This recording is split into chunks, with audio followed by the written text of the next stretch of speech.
नमस्कार, आप देख रहे हैं न्यूज़ 11 भारत स्पेशल। मैं हूं अभिषेक सिन्हा आपके साथ। चर्चा की शुरुआत करेंगे इंडिया गठबंधन की बैठक से। सीट शेयरिंग को लेकर बैठक हुई, बैठक में मंथन हुआ। मंथन के बाद बताया गया कि यहां भी ऑल इज वेल है, लेकिन जो चर्चाएं भीतर खाने से निकलकर झारखंड के संबंधित आ रही हैं, वहां ऑल इज वेल जैसा नजर नहीं आ रहा है। चर्चा इसी पर करेंगे कि आखिर सीट शेयरिंग का सिद्धांत क्या होगा, बड़े भाई की भूमिका में कौन होगा, छोटे भाई की भूमिका में कौन होगा, लेफ्ट की क्या भूमिका होगी, क्योंकि लेफ्ट भी 2 सीटों पर दावा ठोक रहा है। आरजेडी की क्या भूमिका होगी, आरजेडी को भी 1 सीट देने का वादा है, जो पिछली बार 5 सीटों में से 1 सीट जेएमएम ने अपने खाते से आरजेडी को दिया था, पलामू की सीट। सारी चर्चा की शुरुआत करेंगे, लेकिन सबसे पहले जुड़ते हैं अपने सहयोगी राकेश के साथ। राकेश किरण का स्वागत करते हैं। हमारे अतिथि कांग्रेस से राकेश किरण साहब हमारे साथ जुड़ गए हैं। राकेश का स्वागत करते हैं।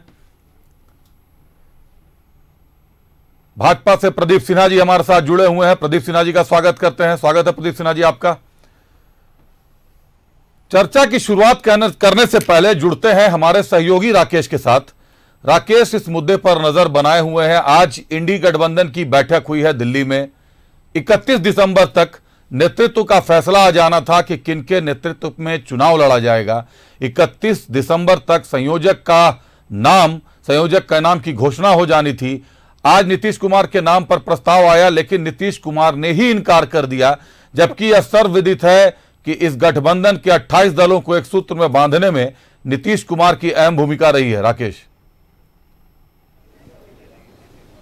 देखिए अभिषेक, जिस तरीके से इस बैठक की बातचीत की जाए तो निश्चित तौर पे कहा जा सकता है कि आज तमाम लोगों को एक बड़ी उम्मीद थी कि शायद कोई एक शेप लिया जा सकेगा और आगे की रणनीति बनाई जा सकेगी। लेकिन सबसे बड़ी बात कही जा सकती है कि जो जानकारी मिली, हालांकि इसकी आधिकारिक पुष्टि नहीं हो पाई है सूत्रों के हवाले से, कि नीतीश कुमार ने संयोजक बनने से इनकार कर दिया है और उनका साफ तौर पर मानना है कि किसी कांग्रेसी नेता को संयोजक बनना चाहिए।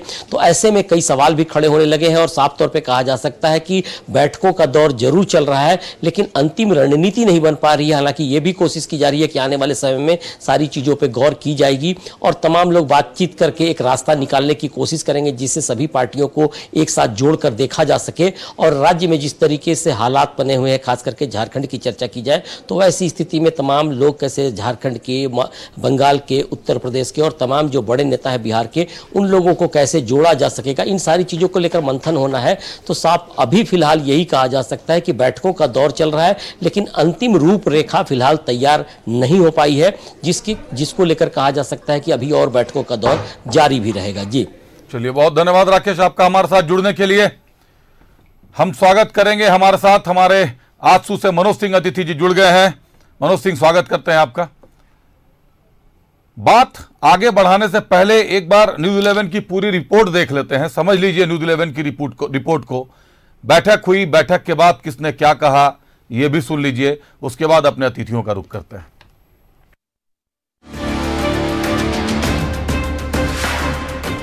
इंडी अलायंस में सीट शेयरिंग पर मंथन।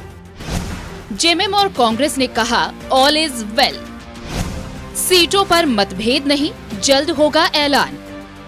लोकसभा चुनाव को लेकर इंडी गठबंधन में सीट शेयरिंग पर मंथन हुआ। दिल्ली में कांग्रेस नेता मुकुल वासनिक के आवास पर जेएमएम और कांग्रेस के नेताओं की बैठक में सीट शेयरिंग पर चर्चा हुई। बैठक के बाद जेएमएम ने दावा किया कि गठबंधन में सीट शेयरिंग पर कोई मतभेद नहीं है। न सिर्फ झारखंड बल्कि दूसरे राज्यों के आदिवासी बहुल इलाके में भी जेएमएम चुनाव लड़ेगा। सीट शेयरिंग पर भी चर्चा हुई है और हमारा गठबंधन बड़ा मजबूत गठबंधन है, इसीलिए कोई कहीं दिक्कत नहीं है। गठबंधन में कोई छोटा बड़ा नहीं है, तो सब बराबर है हम लोग। चाहे वो आसाम हो, चाहे वो उड़ीसा हो, बंगाल हो, छत्तीसगढ़ हो, बिहार हो, यहाँ जहाँ जहाँ हमारे फुटप्रिंट्स हैं वहाँ पर हम लोग मिलकर चुनाव लड़ेंगे। और उस विषय में चूँकि झारखंड के बारे में आज एक बहुत अच्छी प्रारंभिक बैठक हुई और चूँकि बाहर के जो अन्य स्टेट है तो अब कांग्रेस अपने प्रदेश समितियों के साथ बैठकर विचार कर लेंगे, फिर हम लोग बृहद बात करेंगे। हम लोग सहयोगी साथी है और बराबर का संघर्ष होगा, बराबर से संघर्ष करेंगे। जेएमएम और कांग्रेस में सीट शेयरिंग पर मंथन। फॉर्मूले पर पत्ते खोलने से बच रही दोनों पार्टियां। जेएमएम और कांग्रेस ने कहा सीटों पर मतभेद नहीं, कोई छोटा बड़ा नहीं, दोनों पार्टियां बराबर। जेएमएम ने दूसरे राज्यों की सीटों पर भी दावा ठोका। कांग्रेस ने भी दावा किया है कि इंडी गठबंधन में सब कुछ ठीक है, सीट शेयरिंग पर कोई मतभेद नहीं है। कि गठबंधन में बात सकारात्मक हुई है और जिस चीज को हम चाहते हैं, हम भी चाहते हैं, झामुमो भी चाहती है कि 14 की 14 सीटें जीते, उस पर चर्चा हुई है और 14 की 14 सीटें जीतेंगे। कौन किस जमीन पर मजबूत है उसका भी बातचीत हुई है और अगले 2004 में जो हम लोग का रिजल्ट आया था, परिणाम आया था, हम चाहते हैं कि इंडिया गठबंधन के तहत उसी परिणाम आए, उसी पर विचार हुई है और सीट शेयरिंग लेकर कोई भी आपस में कुछ जतानी नहीं है। सबने अपना अपना बात को रख दिया और बहुत जल्दी इसका पब्लिश होने वाला है। 2019 में 9-4-1 का फॉर्मूला था। 9 सीटों पर कांग्रेस, 4 पर जेएमएम और आरजेडी के हिस्से में 1 सीट। कांग्रेस ने अपने हिस्से की 2 सीट जेवीएम को दी थी। एक और जेएमएम और कांग्रेस से सीट शेयरिंग का फॉर्मूला सुलझा रहे थे, तो दूसरी ओर 10 पार्टियों के नेता वर्चुअली संयोजक का नाम सुलझा रहे थे। हालांकि सूत्रों की माने तो बैठक में नीतीश ने संयोजक बनने से इनकार कर दिया। नीतीश ने कांग्रेस से ही चेयरपर्सन बनाने की मांग की, लेकिन अब तक नाम पर मुहर नहीं लग पाई है। हालांकि इंडी अलायंस की वर्चुअली बैठक में बंगाल की सीएम ममता बनर्जी, शिवसेना यूबीटी के उद्धव ठाकरे और समाजवादी पार्टी के अखिलेश यादव भी शामिल नहीं हुए। न्यूज़ 11 भारत के लिए दिल्ली से भावना की रिपोर्ट।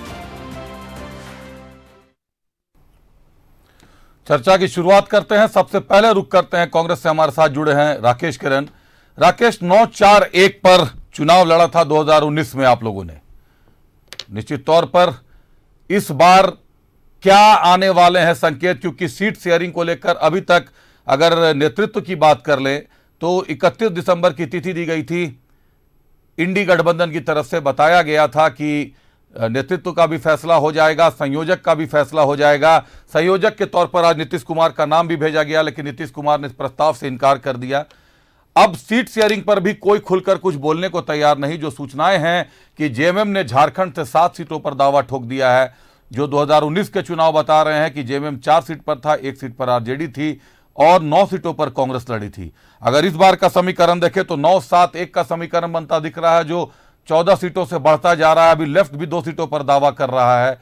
हजारीबाग और कोडरमा की सीट पर लेफ्ट दावा कर रहा है, आरजेडी चतरा की सीट पर दावा कर रही है। आखिर ये सीट शेयरिंग का फॉर्मूला कैसे सुलझेगा झारखंड में? राकेश, सबसे पहले अभिषेक जी, मैं आपके दर्शकों को और माध्यम से राज्य की जनता को भी बताना चाहता हूं कि हमारा गठबंधन राज्य में सेकुलर दलों का गठबंधन है और बहुत स्वाभाविक रूप से जो इंडिया गठबंधन के तहत वैचारिक रूप से जो दल आज एकजुट हैं, उनकी पहली प्राथमिकता है कि हम कैसे अपने गठबंधन को विजय दिलाएं और भाजपा के जो नापाक मंसूबे हैं, उनके जो सहयोगी दलों के भी जो नापाक मंसूबे हैं, उनको कैसे परास्त करें।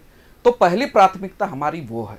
रही बात सीट शेयरिंग की, तो सीट शेयरिंग चूंकि सभी राजनीतिक दल के अपनी महत्वाकांक्षाएं होती है, अपनी प्रायोरिटी होती है और हर दल की अपनी इच्छा होती है कि मैं सबसे ज्यादा मुझे इसमें भागीदारी मिले और होनी भी चाहिए, राजनीतिक दल है।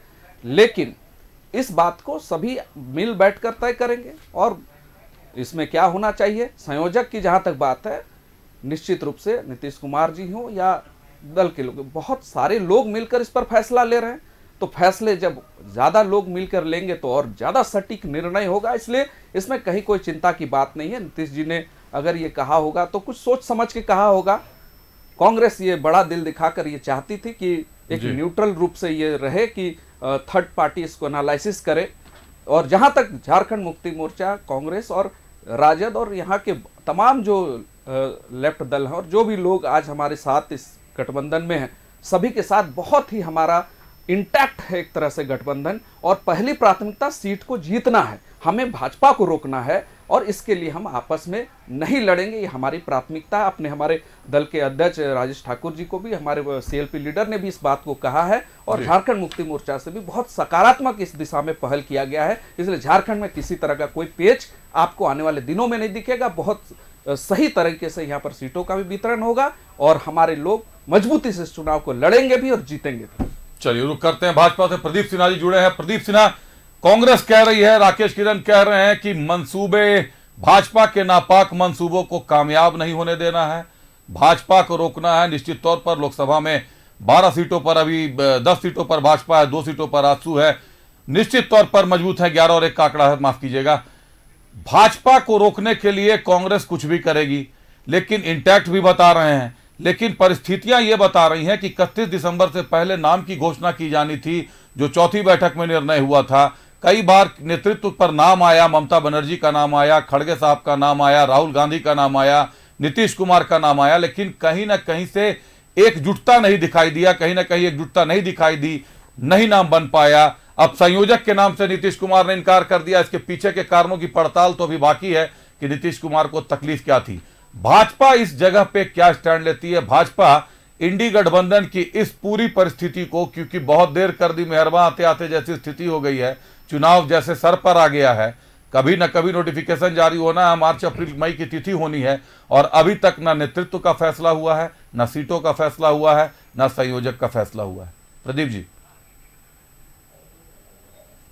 जी अभिषेक जी, आपका सवाल 2 भागों में है जी, दोनों भाग में जवाब चाहिए। राकेश किरण जी ने जो कहा कि नापाक मंसूबे भारतीय जनता पार्टी के हम सफल नहीं होने देंगे, तो मैं इतना ही कहना चाहता हूं कि जिस गठबंधन का मंसूबा ही नापाक हो, बैठकों के बाद जब उनके सहयोगी दल जाकर सनातन पर जिस तरह से बुरे शब्दों का प्रयोग करते हैं, कांग्रेस पार्टी चुप रहती है, उस नेता कुछ बोलते नहीं, और इस कड़ी को आगे बढ़ाते हुए जदयू के नेता बिहार में जो शिक्षा मंत्री हैं, उसके अलावा अन्य अन्य लोग भी, उत्तर प्रदेश में स्वामी प्रसाद मौर्य, इस कड़ी को आगे बढ़ाते हैं और सनातनी को, धर्म को कोई डेंगू कहता है, कोई मलेरिया कहता है, एड्स कहता है, यहाँ तक कि खड़गे के सुपुत्र भी ये कहते हैं कि सनातनियों को समाप्त करना है। खड़गे जी स्वयं मानते हैं कि अगर 2024 में नरेंद्र मोदी आ गए तो सनातनियों का राज हो जाएगा। तो मंसूबे नापाक किसके हैं, ये देश की जनता भी समझ रही है, और हम पर प्रश्न उठाने से पहले अपने गिरेबान में झांकने की आवश्यकता है। अब जहां तक आपके दूसरा प्रश्न है जी, कि जो गठबंधन बना है उसका कोई संयोजक 4 बैठकों के बाद तय नहीं हो पाया जी। आप देखिए, चौथे बैठक में ममता बनर्जी ने प्रधानमंत्री पद के लिए खड़गे जी का नाम सामने लाया जी, आपने भी समर्थन किया, लेकिन खड़गे जी उस मीटिंग में बैठे हुए थे, सोनिया गांधी जी भी थी, राहुल गांधी थी। उनके लिए तो प्रसन्नता का विषय होना चाहिए था कि कांग्रेस पार्टी से किसी के नाम को आगे किया जा रहा है, लेकिन जब परिवार की बात सामने आती है तो राष्ट्रीय अध्यक्ष का सम्मान गौण हो जाता है, और राष्ट्रीय अध्यक्ष को ना उनके पार्टी के लोग समर्थन, सोनिया गांधी भी कुछ नहीं बोलती, आश्चर्यजनक रूप से चुप बैठी रहती है। राहुल गांधी तो चूंकि मन में सपना पाले हुए हैं कि कभी ना कभी तो प्रधानमंत्री बनना है, इसलिए वो तो इस प्रस्ताव का समर्थन ही नहीं करते। अब जहां तक बात है कि नीतीश कुमार ने आज के बैठक में संयोजक बनने की जो उनको बात कही गई जी, उससे उन्होंने भी इनकार कर दिया। तो आप देखिए कि संयोग कैसा है कि जिसको दायित्व दो वो पीछे कदम खींच ले रहा है, क्योंकि संदेह से बड़ा गठबंधन है ये, उनको पता है कि हद से क्या होने वाला है। और जो लोग झारखंड में 14 सीटें जीतने का सपना देख रहे हैं, पहले अपनी अपनी सीट संभाले, क्योंकि कांग्रेस पार्टी की सीट जो चाईबासा की है उस पर तो झारखंड मुक्ति मोर्चा के नेता दबाव डाल रहे हैं गठबंधन में, वहां हमारी 6 की 6 विधानसभा सीटें पर हमारी जीत हुई है, इसलिए ये सीट हमारी दावेदारी बनती है। तो इसलिए मैं समझता हूं कि उस गठबंधन का जो स्वरूप है, 4 बैठकों के बाद भी अगर कोई फलाफल नहीं निकल रहा, ना नेता ना नीति, और बाकी चीजें तो छोड़ ही दीजिए कि देश की जनता के समक्ष विकल्प क्या रखेंगे। सिर्फ एजेंडा एक है, नरेंद्र मोदी को हराना है, भाजपा को सत्ता से हटाना है, लेकिन जी नरेंद्र मोदी को हटाना है, इस पर उनका कोई स्पष्ट राय नहीं है। नरेंद्र मोदी को हटाना है, भाजपा को सत्ता से हटाना है। रुक करेंगे आजसू का, मनोज सिंह हमारे साथ जुड़े हुए हैं। मनोज जी, नरेंद्र मोदी को रोकने के लिए तमाम हथकंडे हैं, तमाम तरीके के प्रयास किए जा रहे हैं। झारखंड की जमीन पर पहले से आप लोग अभी 12 सीटों पर हैं। क्या लग रहा है आने वाले लोकसभा चुनाव में ये जो इंडी गठबंधन की बैठकें चल रही हैं और अभी तक चित्र साफ नहीं हो पा रही, तस्वीर साफ नहीं हो पा रही, ये आप लोगों को फायदा पहुंचाने जा रही है या कोई नई रणनीति आएगी जिससे नुकसान पहुंचने जा रहा है? देखिए अभिषेक जी, जहाँ तक झारखंड की बात है, तो झारखंड में पिछले दिनों से जो सरकार और जो में सरकार में बैठी हुई पार्टियां हैं, उनके बीच में क्या तालमेल चल रहा है, ये पूरे राज्य की जनता जानती है।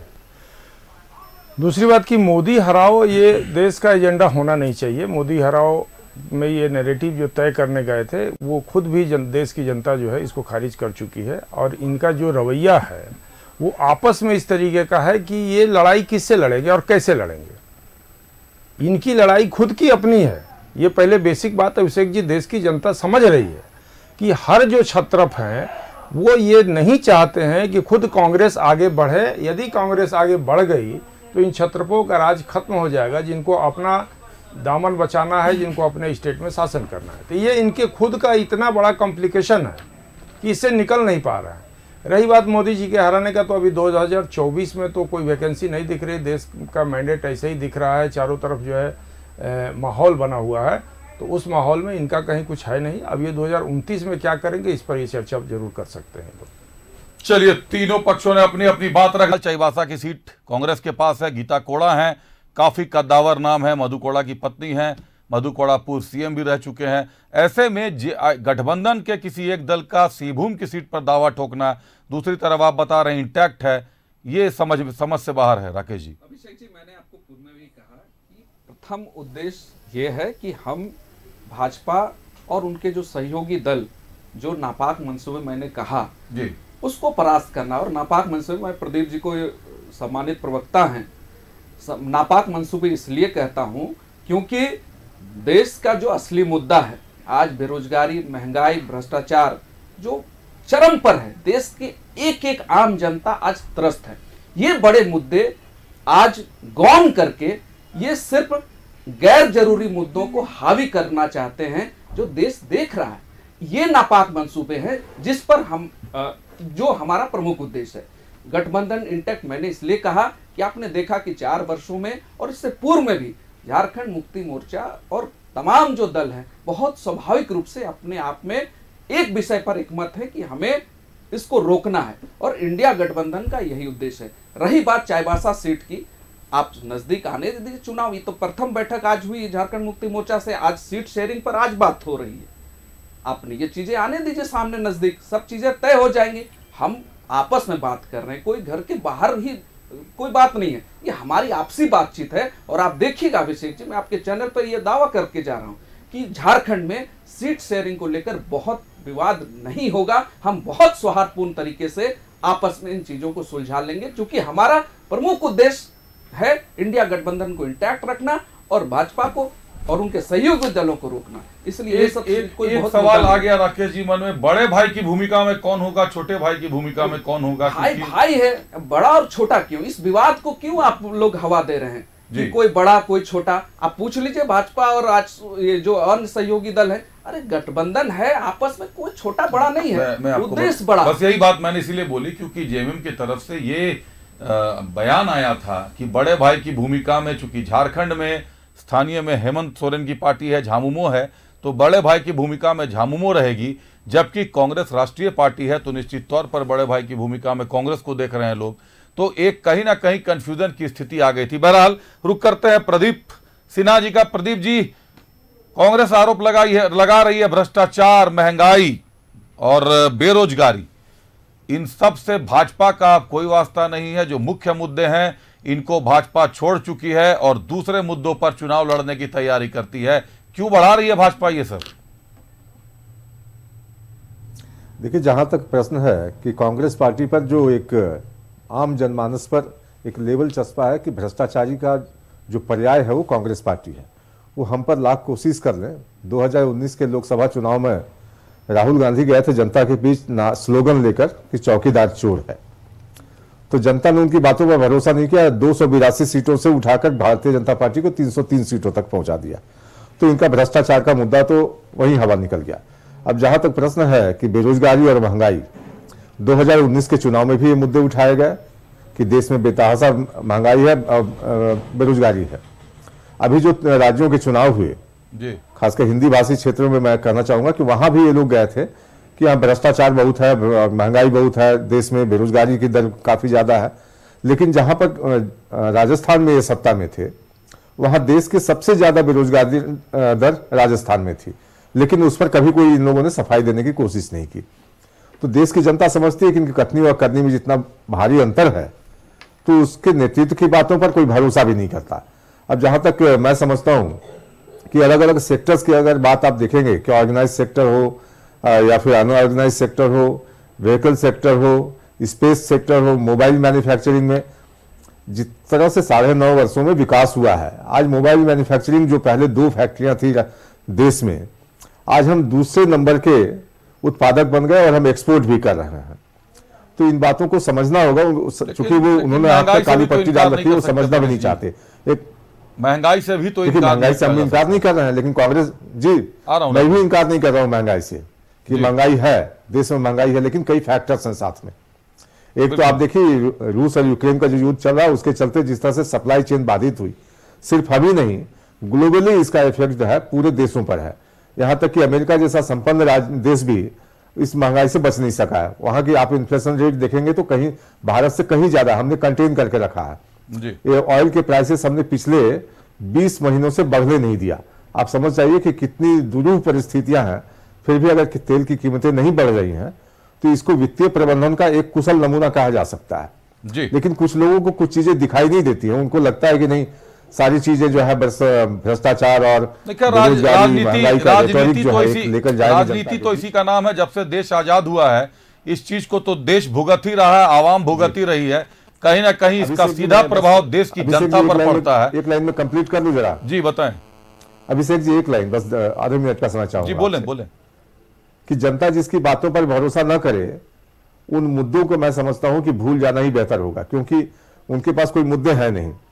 और जनता जिन बातों को स्वीकार करती है, हमारी कही हुई बातों को अगर कोई स्वीकार कर रहा है कि गरीब कल्याण की योजनाएं हम डिलीवर कर रहे हैं लोगों के बीच जाकर, आज देखिए विकसित भारत संकल्प यात्रा के माध्यम से जिस तरह से लोगों को जोड़ा जा रहा है, तो हमारी विश्वसनीयता है और प्रधानमंत्री जी की गारंटी है साथ साथ कि हम जो कहते हैं वो करके दिखाते हैं, और हमने करके दिखाया विगत 9.5 वर्षों में, इसलिए लोगों का प्रेम हमको मिल रहा है। चलिए जी, रुक करते हैं राकेश किरण जी का। राकेश जी, मोदी की गारंटी देश में चल रही है, कुछ बोलना चाह रहे थे आप?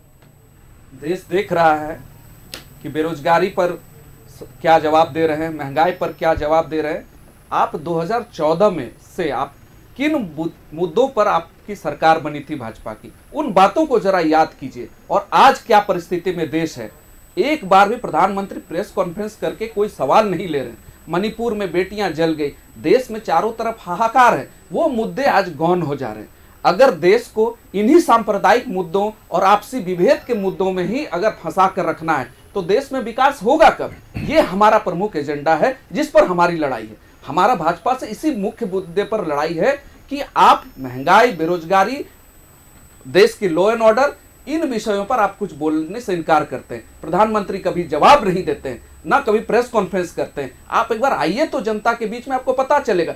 चुनाव एक अलग विषय है, लेकिन आम जनमानस भुगत रही है, आम जनता त्रस्त है महंगाई बेरोजगारी से। आप किसी एक आम आदमी से पूछ लीजिए, घर की गृहिणियों से पूछ लीजिए कि घर का खर्चा चलाना अब क्या आसान है आज के समय में। और कोरोना काल के बाद जीवन जितना कठिन हुआ है, प्रधानमंत्री और देश की भाजपा सरकार से जनता को अपेक्षाएं थी, लेकिन आपने दिया क्या? आज आप पेट्रोल डीजल के दाम, आप जो अनुपातिक जो रेट होने चाहिए उससे आप कितना ज्यादा तहसील रहे हैं, और वो जो आप वसूल रहे हैं उससे जनता को क्या लाभ मिल रहा है? ये चीजें आप कभी बताते नहीं। राकेश जी, जनता को नुकसान, अभी बात लोकसभा चुनाव की हम लोग कर रहे हैं, देश भर में चुनाव होने हैं। देश में अगर देश के राज्यों में महंगाई, भ्रष्टाचार, बेरोजगारी, मणिपुर का मामला काफी दिनों से चल रहा है, सालों से चल रहा है, तो फिर अभी जो प्रदीप सिन्हा जी ने कहा कि 3 राज्यों के जो परिणाम आए, मैंडेट आया तीनों राज्यों में, चाहे मध्य प्रदेश की बात कर रहे हैं, राजस्थान की बात कर लें, छत्तीसगढ़ की बात कर लें, राजस्थान में तो सरकार थी आप लोगों की, वहां से भी उखाड़ा गया है। तो आखिर क्या जनता तक ये मुद्दे नहीं पहुंचे थे इन तीनों राज्यों के? नहीं, आप तो फिर तेलंगाना पर आप आइए ना, वहां पर हम सफल हुए। देखिए, बहुआयामी बात कर रहे हैं, 5 जगह में से 3 सीटों पर चूंकि बढ़त बिल्कुल मैं कह रहा हूं, मैं जवाब दे रहा हूं अभिषेक जी। देखिए, हर राज्य की अपनी परिस्थिति है। विधानसभा चुनाव अलग परिप्रेक्ष्य में आयोजित होते हैं, उनके अलग मुद्दे भी होते हैं, लेकिन लोकसभा का चुनाव देश की सरकार चुनने का अवसर होता है। देश की जनता ने जो वादे प्रधानमंत्री मोदी ने 2014 से पहले किए थे, आप एक बात भी आप उन्हें पूरा कर दिया हो तो बता दीजिए। आपने बोला था ब्लैक मनी ला के देंगे देश के लोगों को, 15-15 लाख, पता नहीं कब ये खाते आएंगे। तो जो बड़े मुद्दे थे, 2014 से पहले आपकी सरकार नहीं थी, आप सिर्फ कांग्रेस को अवहेलना करके, कांग्रेस को आप गाली देकर आप सरकार में आए। लेकिन जिन मुद्दों पर आप आए, क्या एक भी मुद्दे पूरे हो गए? क्या आप बता दीजिए। महंगाई पर क्यों नहीं जवाब देते हैं भाजपा के प्रवक्ता? बेरोजगारी पर इनका मुंह क्यों ताला बंद हो जाता है? आज रोजगार एम्प्लॉयमेंट न्यूज जैसा को छापने के लिए उसके पास कोई समाचार नहीं है।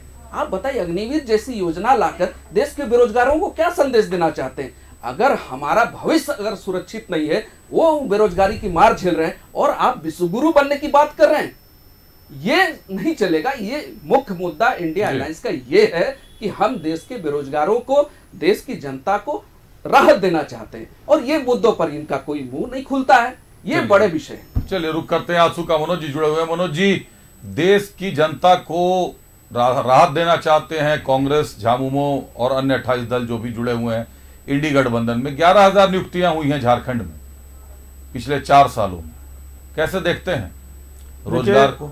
झारखंड में कहां है? झारखंड मुक्ति मोर्चा का जो एजेंडा था उसमें 5 लाख नौकरी प्रतिवर्ष देने की बात थी जी, वो तो मिली नहीं।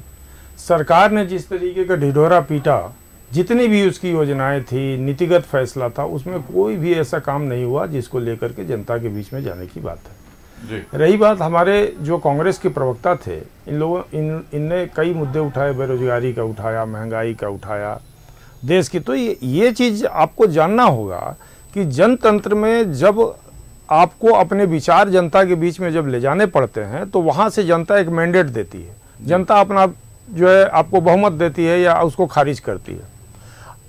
राहुल गांधी जी लगातार वर्षों से जाकर के विश्व के पटल पर जो देश की छवि खराब की है, जो देश के खिलाफ प्रधानमंत्री का खिलाफत करते करते देश का खिलाफत करने लगे, यह बात देश की जनता को नागवार गुजरी और इनको जो है मैंडेट के थ्रू इसको जाकर के खारिज किया जी। अब आइए कांग्रेस के भीतर या देश के भीतर आज भी कोई आदमी मोदी जी से लड़ने के लिए कोई ऐसा एजेंडा जनता के सामने लाया अब तक तो नहीं दिख रहा है। अब इसके आगे कौन किस सीट पर लड़ेगा, कहां से लड़ेगा, कौन संयोजक बनेगा, कौन मंत्री बनेगा, कौन महामंत्री। आपने अखिलेश यादव का आपने देखा होगा मध्य प्रदेश में किस तरीके का तू मैं कांग्रेस के साथ उन्होंने किया।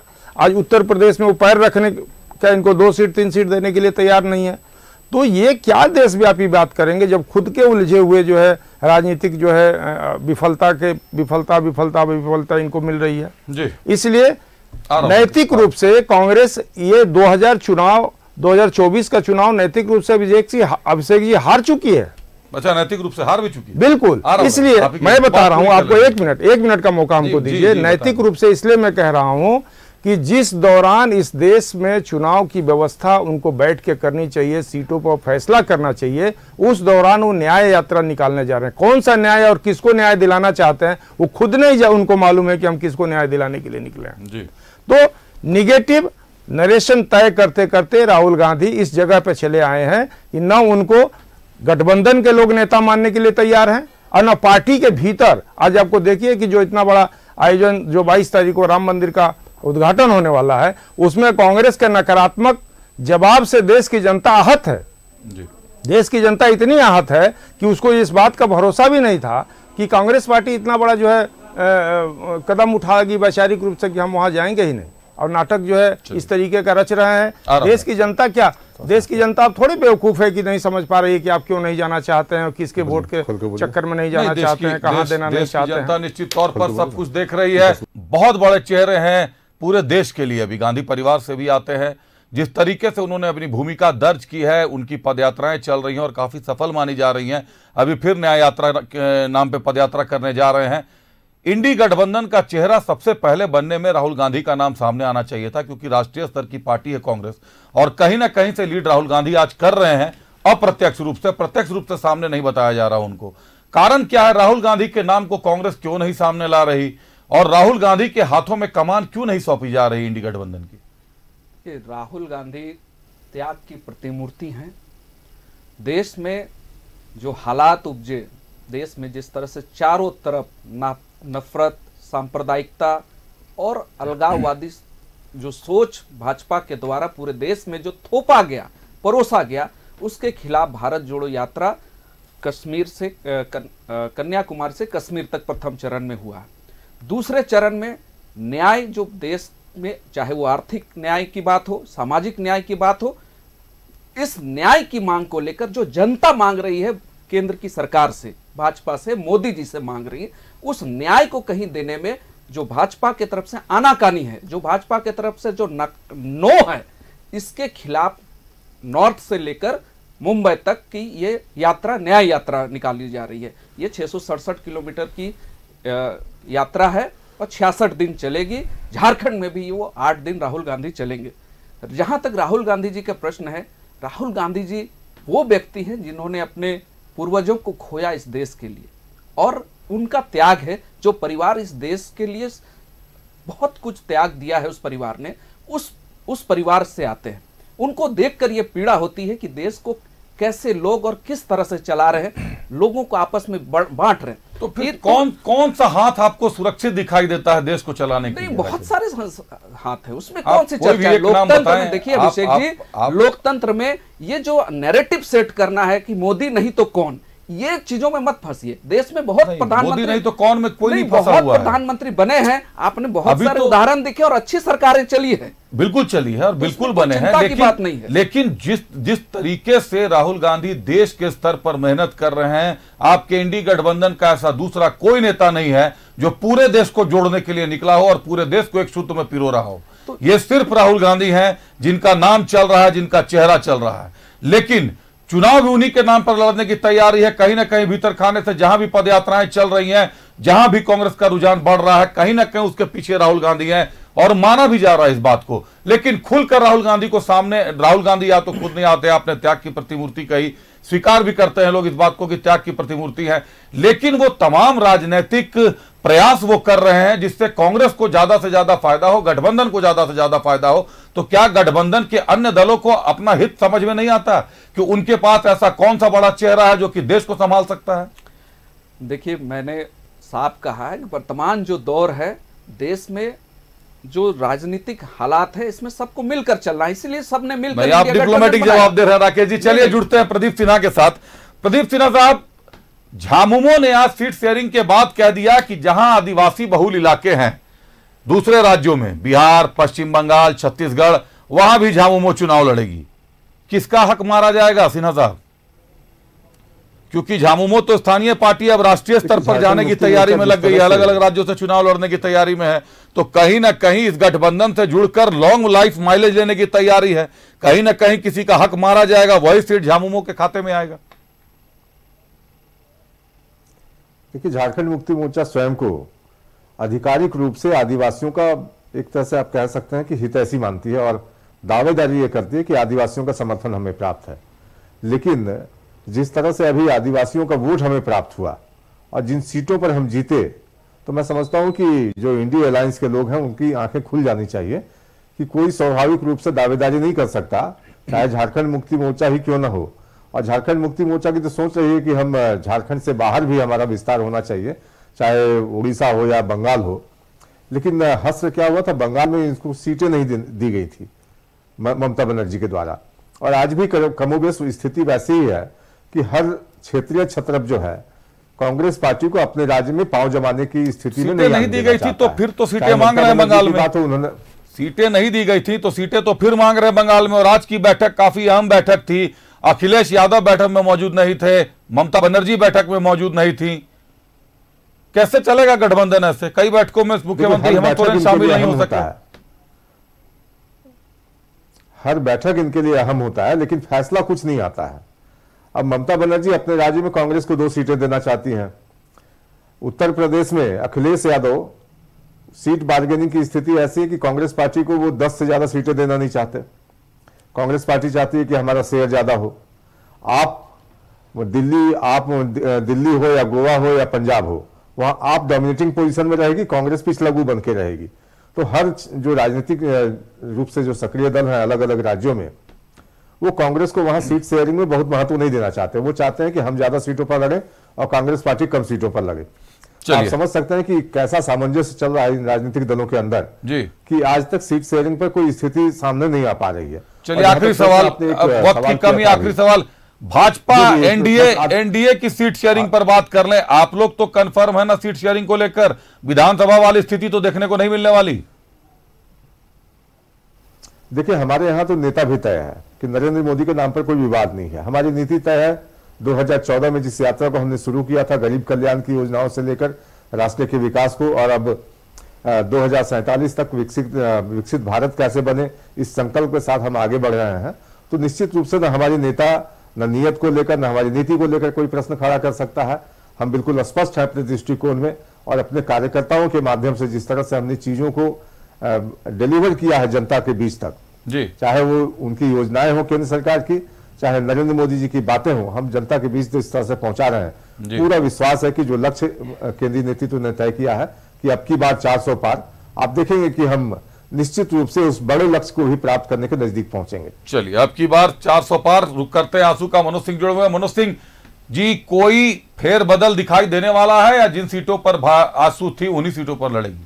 नहीं, ये तो भीतर खाने से क्या नहीं, भीतर खाने की बात तो मीडिया के प्लेटफॉर्म पे अभिषेक जी को नहीं बताता है। संदेश तो जाना चाहिए जनता को। हमारे गठबंधन, हमारी सीटों को लेकर ना कोई कंफ्यूजन था, ना है और न रहेगा। ये आप लोग पहले भी कहते हैं, लेकिन विधानसभा चुनाव आप लोगों ने अलग अलग लड़कर एक दूसरे को डैमेज कर दिया। विधानसभा चुनाव ये नहीं है, ये लोकसभा के चुनाव है, और बातें भी लोकसभा की हो रही हैं। इसलिए प्रीवियसली क्या बातें हुई है ये प्लेटफॉर्म पे आज नहीं, बट आगे आपको ये आश्वस्त किया जा रहा है कि पार्टी नेतृत्व तो बैठकर इस पर बहुत जल्दी ही चलिए, मतलब कोई भूचाल की स्थिति नहीं आने वाली है। यही बात जब इंडिया अलायंस में होती है तो वो आपके लिए मुद्दा हो जाता है, और ये इनकी क्या तैयारी है आप देख नहीं, आपके पास आ रहा है राकेश। दो पार्टियां, भाजपा की बात करें तो भाजपा के खिलाफ 28 दल है। आपने एक बहुत बड़ी बात कही थी, ज्यादा लोग हैं, ज्यादा लोग निर्णय ले रहे हैं तो सटीक निर्णय ले रहे हैं, लेकिन बहुत ज्यादा जोगी हो जाते हैं तो मठ उजड़ जाता है।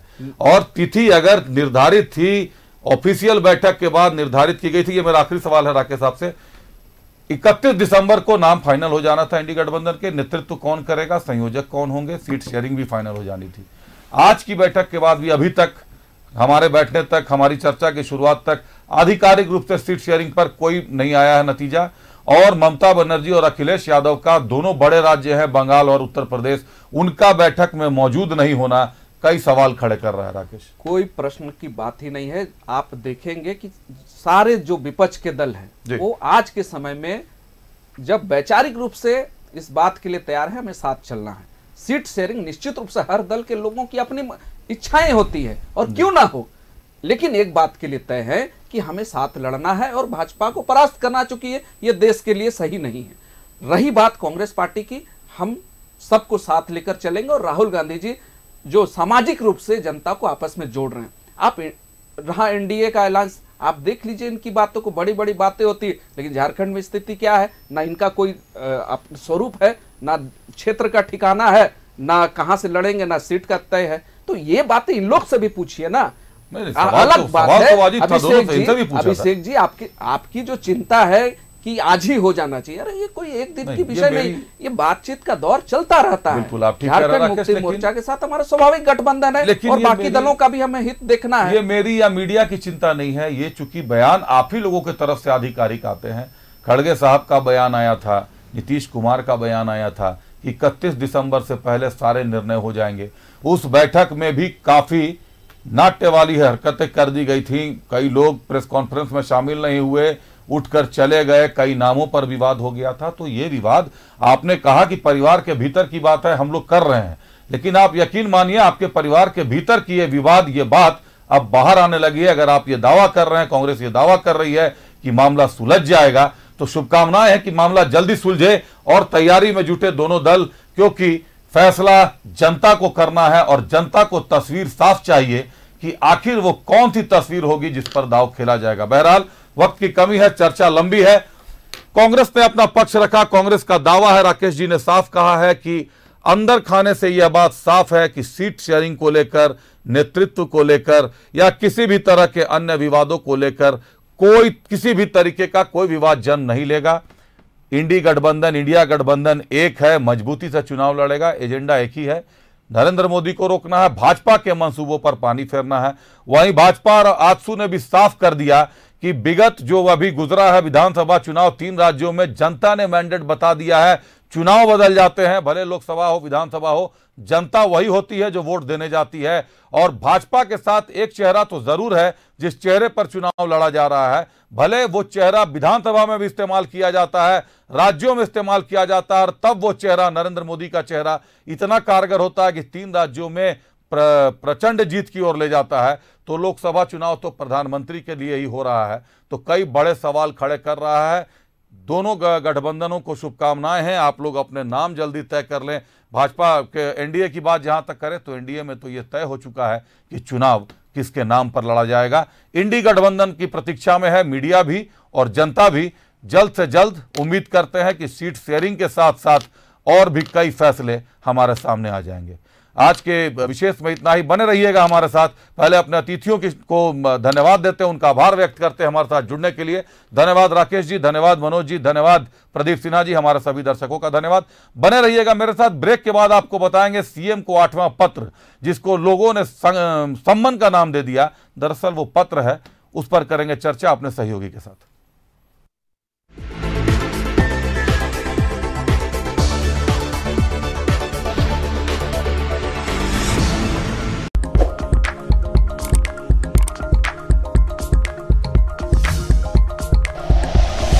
Like and share videos, subscribe करें हमारा चैनल और प्रेस करें बेल आइकॉन। न्यूज़ 11 भारत, सच है तो दिखेगा।